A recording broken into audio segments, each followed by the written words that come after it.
Hello, everybody, and welcome back to another episode of Safari Mack Returns to Africa. I'm Safari Mack, your guide and host, helping you make connections to the wild. Well, ladies and gentlemen, we are still in the Gabon and Democratic Republic of the Congo borderline, where we're still hanging out, and moving through the jungle forest with the gorilla troop. So if we're ready to continue our journey with them, we'll go ahead and catch up with them. But before we begin, if you're new to my channel, hit that like and subscribe button. Check out my Facebook page for content on conservation. And if you have a question about animals or an animal request for the future, send me an email, which you will find the link to down in my description below. But if you're ready, I'm ready. Let's get to it. Let's talk about the wild things. Now, we already know how strong gorillas are, right? Though I feel like Hollywood sometimes kind of overdoes it, or kind of, makes it a little fakey. So here's an accurate example of how strong gorillas really are. For starters, look at how long their arm lengths are compared to ours. They are 7 to 8 feet long, and they are able to lift, as you can see in this little graph, at least 10 times what a human could do. So a human could lift at least 180 pounds maximum.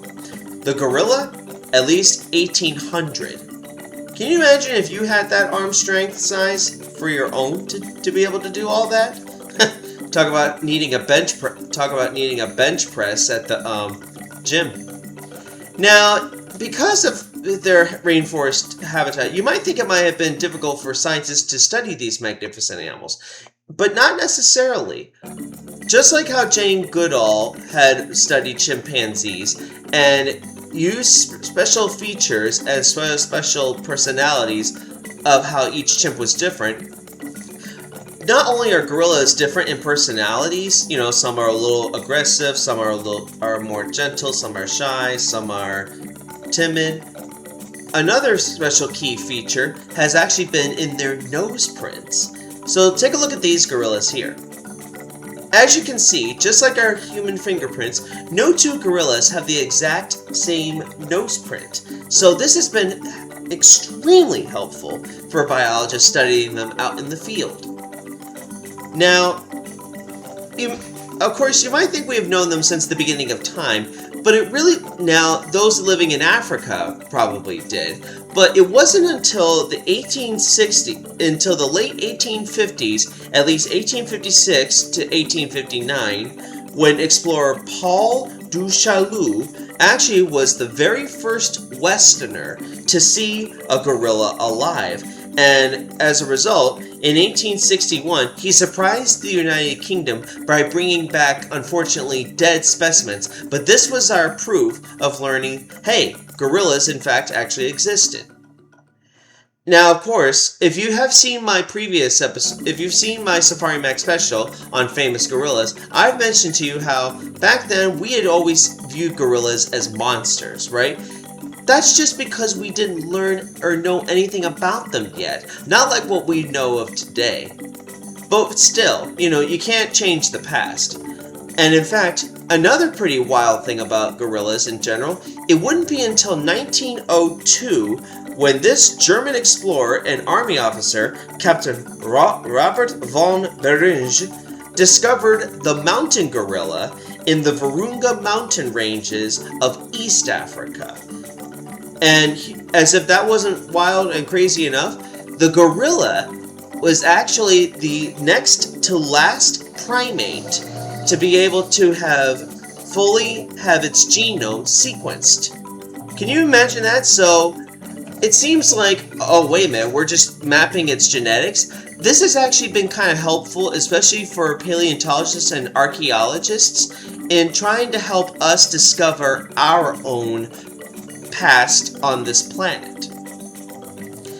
Now, unfortunately, despite the popularity of gorillas in zoos or in the wild, they still are not without their own problems and their own challenges, especially with today. Sadly, gorillas have one of their biggest problems that they face today is habitat loss. Each year, more and more rainforest gets chopped down and made way into new farmland, new plantations, or to ship timber to all over the world, leaving less and less space for gorillas. But it gets worse. Poaching is also still a widespread and highly devastating problem, as these creatures are butchered for not just their meat for the illegal bushmeat trade, but also even their parts. I mean like their hands, their heads. It's a truly barbarous act. It really does bring me to shame, because these along with the chimpanzee and the orangutan, these are our closest living relatives. What does that say about our own species? But perhaps another great problem for gorillas in general is because they share a great percentage of their genetic material with us. Gorillas are susceptible to catching human diseases.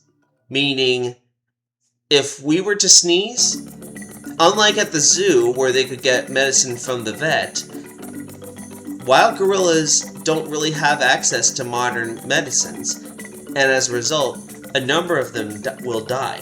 In fact, back in 2004, it was reported in Ozala National Park in the Republic of the Congo that hundreds of gorillas had died because of the Ebola virus.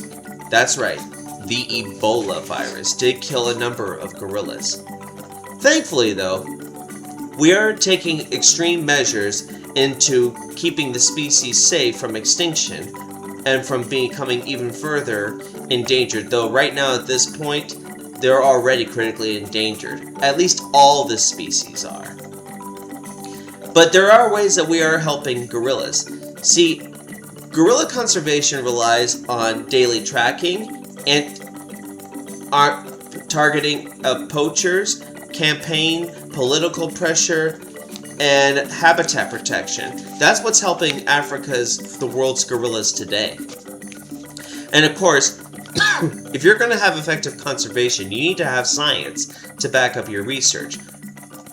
But like I said, people that track gorillas daily to anti-poaching units, even special dedicated science research has been helping gorillas. In fact, Ellen DeGeneres, yes, we know her, the great talk morning show hostess, as well as the voice of Dory from the Finding Nemo franchise.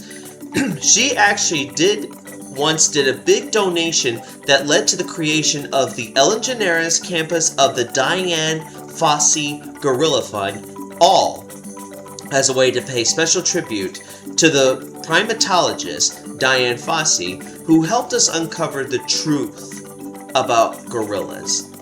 That these are not monsters. They never were, but these are gentle giants. Though, of course, these guys aren't always pushovers, so you should be careful with how you look and how you might want to treat gorillas. But these are not monsters. We can become better neighbors when we learn how to share our world and allow them to live in theirs. Because, one thing I haven't mentioned for a while are gardeners. The gardeners of the jungle are not just these guys, the gorillas, but the African forest elephant. Remember him? That animal, along with gorillas, what they do affects the environment. There, as they eat and travel their way through the rainforest, they help to germinate the seeds of a next generation to keep the rainforests healthy, as well as keeping the lungs of the earth healthy, so that we can still maintain our place in the circle of life. Ladies and gentlemen, I'm afraid that's all I have for the gorillas, so thank you for joining me, and be prepared to join me next week as we come across another primate species, the mandrill, or we may recognize it as Rafiki. But until then, this is Safari Mack. I'll see you all out there.